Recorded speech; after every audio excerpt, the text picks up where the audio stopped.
Gracias a ti, muchas gracias al Audir, muchas gracias a todos vosotros. Quiero solamente aclarar que no soy rabino, soy profesor de educación, cultura religiosa, soy auxiliar en este tema de, sí, cosas rabínicas, pero no soy rabino, sí, y representante de la comunidad israelita de Barcelona, la comunidad aquí de Cataluña, la comunidad judía, en lo que respecta al diálogo intercultural.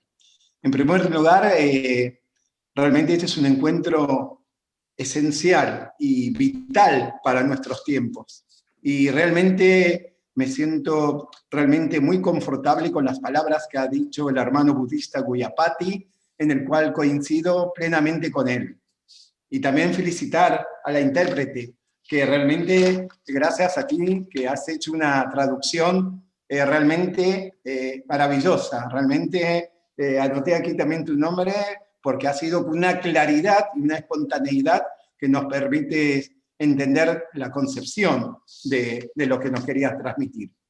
Y en esta línea es muy importante entender entonces esta concepción en donde vemos ecología, sociología y la economía en el cual se mueve el mundo actual en referencia a lo que conocemos como tradiciones religiosas.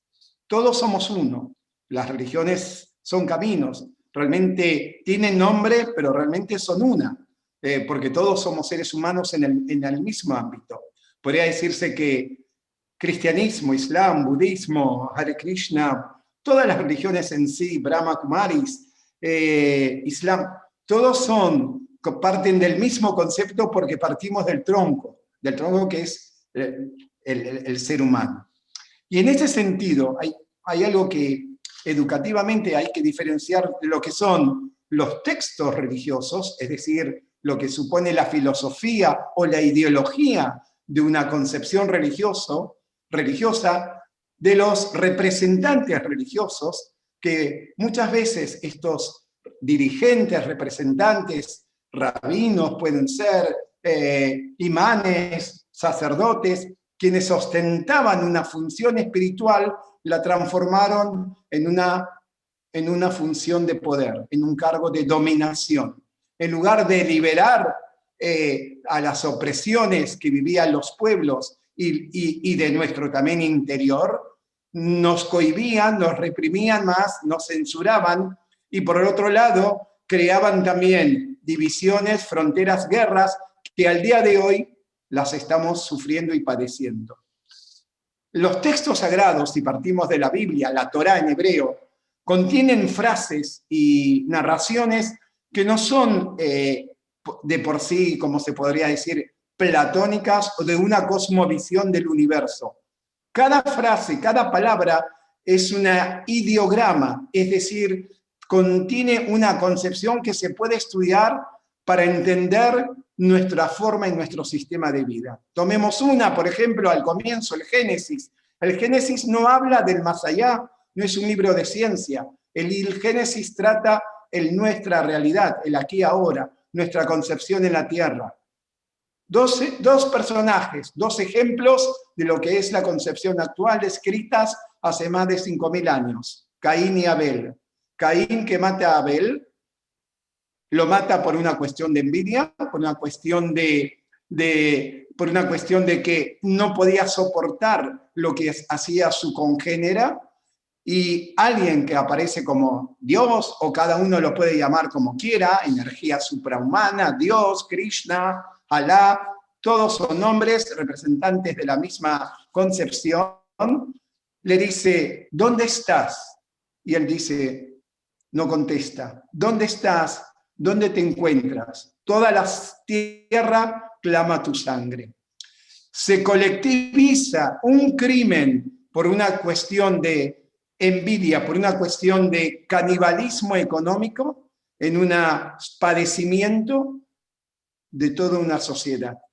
Esto que está escrito hace miles y miles de años, el ser humano tomó conciencia de estas filosofías a partir del siglo XVIII, como bien decía el hermano, donde surgen las ideas iluministas, con la Revolución Francesa, con Rousseau. En 1789, con el famoso lema Solidaridad e Igualdad Social, con Gramsci, con Marx, con las ideas libertarias de Bakunin, en el que vemos como la concepción de que todos somos uno, de compartir la tierra, de la famosa frase del cuarto libro, ama a tu prójimo como a ti mismo, es mucho más que un amor individual a ti mismo, es compartir esta tierra que no tiene propiedad privada. La Torá, la Biblia, los textos sagrados no hablan de la propiedad privada, hablan de la tierra, de cómo cuidarla, de concepciones ecológicas, de cómo no aprovecharnos cada 7 años donde hay que darle un reposo absoluto, que son concepciones que hoy habla la agricultura, para que la tierra pueda retroalimentarse. Es decir que, dando una síntesis, se podría decir que, por un lado, Caín en su evolución corresponde a una concepción del mundo egoísta, individual, liberal, patrocinada, se puede decir, por centros de poder, por centros financieros, por bancos, por corporaciones que tienen una visión particular donde la ambición llega desde tener más hasta el crimen de lesa humanidad.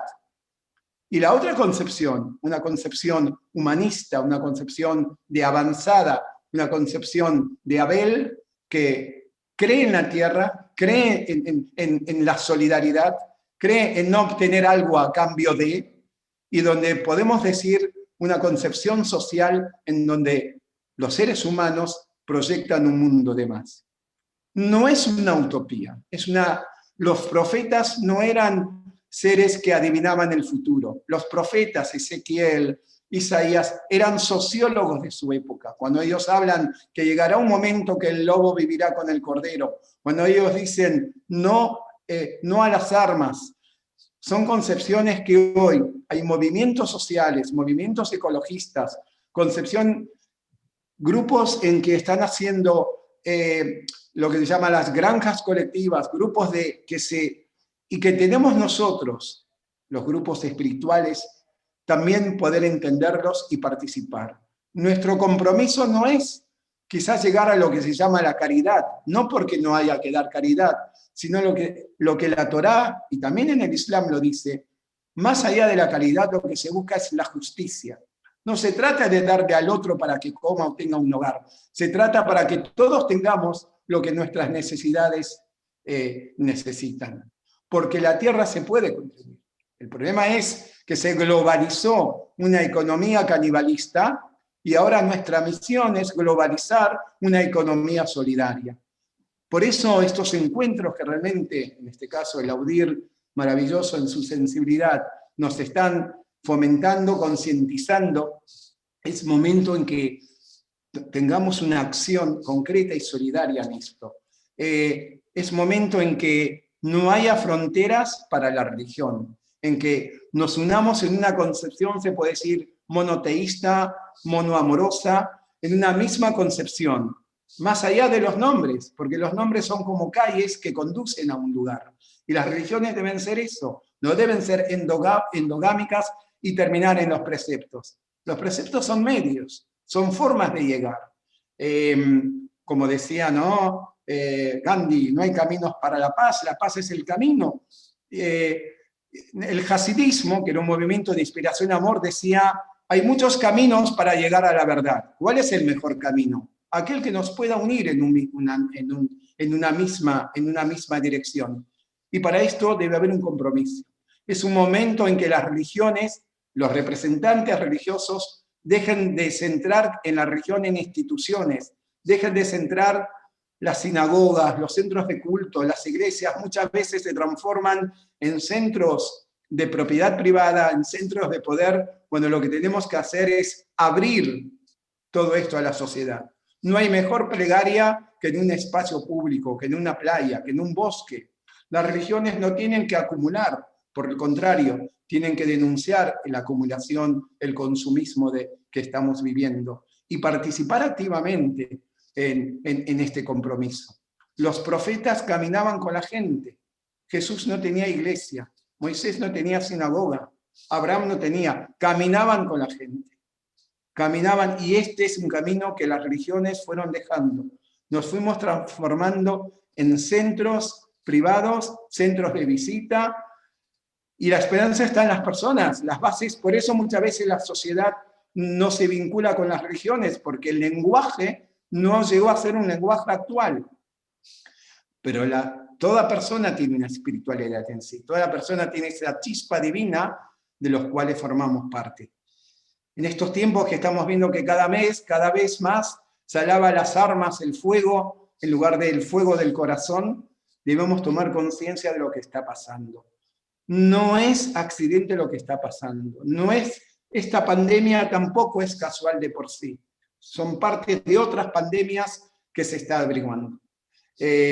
No es así, la lucha de las vacunas estas es una lucha comercial y no terapéutica, lo sabemos, lo vemos. Lo que pasa es que este discurso se adopta ya como una realidad. El cinismo descarado es como el lenguaje cotidiano, lo tomamos como algo normal, cuando realmente es el canibalismo personificado. Así que yo agradezco, y todos los hermanos que están aquí presentes, tú también, todos los que estamos aquí, esperemos que poder de aquí surgir una acción en común para que no quede solamente en una mera plegaria individual, sino en una plegaria que logre realmente socorrer con la acción social para un mundo mejor. La tierra es para todos, no puede haber pobreza, no puede haber no vivienda, no puede haber. Está la posibilidad de serlo. Todo depende de nosotros, de una acción de conciencia. El pueblo hebreo cuando fue esclavo, para ellos la esclavitud era normal. Cuando él dijo no a la esclavitud, lograron la libertad. No la lograron antes porque no tenían conciencia de libertad. Cuando se tiene conciencia de lo que es la libertad, se pierde el miedo a la libertad y se logra el destino que cada uno como ser humano necesitamos juntos como una humanidad. Siempre digo que hay una palabra en hebreo que es shalom. Shalom viene también del árabe, salam. Son palabras abiertas. Shalom significa hola y adiós, pero también significa paz. Y shalom significa entero, íntegro. De ahí viene el verbo shalem. Cuando tengamos integridad, cuando podamos ser enteros en nuestro ser, la paz, la armonía social, la igualdad, el amor real llegará, y yo creo que sí llegará. Tengo esta confianza, no sé en qué generación, pero lo vamos a lograr. Y este es el camino. Muchas gracias Alaudir.